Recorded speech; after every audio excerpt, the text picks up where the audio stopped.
If you've been following any of the news out of the Frankfurt Motor Show this week, and if you haven't, I'll be giving you a quick rundown in Friday's Roundup show, you'll know that pretty much every automaker is now committing itself to producing a slew of new electric models in the coming 5 years, with 2020 or 2022 being a pretty common target date by which various automakers say they'll have either a significant portion of their fleet offered with electrified drivetrains or said they'll bring brand new models to market that are electric. To be fair, most of the new cars we're seeing in Frankfurt this week are concept cars, ranging from the mini electric concept car to the brand new 500-mile Audi autonomous sedan concept, and of course Honda's retro-styled urban EV concept, to name just 3. Of these concepts, the majority are new vehicles that their respective automakers say will give rise to production vehicles due to hit the market in the next 3 or 4 years. One of the few exceptions is Jaguar's reimagining of its 50-year-old classic E-Type sports car, the Jaguar E-Type EV. But given it was begging to be done, and it comes at a time when Jaguar is firmly setting its sights on production electric vehicles in the form of the Jaguar I-Pace, I think even this retro conversion shows how seriously electric cars are now being taken by mainstream automakers.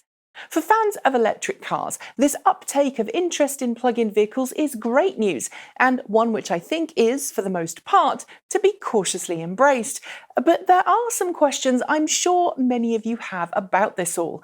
First, after years of dismissing electric vehicles and plug-in car technology, especially when so many seemingly went out of their way to perpetuate inaccurate myths, what's caused automakers to about turn on electric cars? Is the policy change real, and will it last? And what exactly do automakers mean when they promise that all of their future cars will be electrified by a given date? The first question is perhaps the most complex to answer. Each automaker has its own specific set of reasons for pursuing electric vehicles, but I believe they mostly boil down to 2 specific things: legislative pressure and Tesla.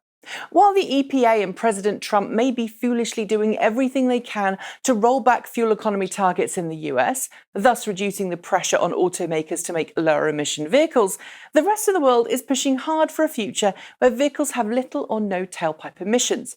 From the Paris Accord through to promising outright bans on the sale of new internal combustion engine vehicles within a few decades, world governments are eager to push our transportation mix towards cleaner, greener fuel choices.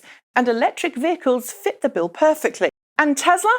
Well, it's managed to successfully challenge long-held stereotypes that portray electric vehicles as slow, boring, and impractical. And it's also managed to steal a massive market share from many automakers over the past few years, dominating the luxury sedan market in the US and several other markets too. In order to regain that market share, other automakers are finally facing the reality that they need to not only match Tesla, but beat it. And while some would say that's an impossibility, the majority of automakers are at least going to try. In a lesser way too, the Renault-Nissan alliance has spurred rival automakers along as well, thanks to their dominance of the mid-priced electric car segment.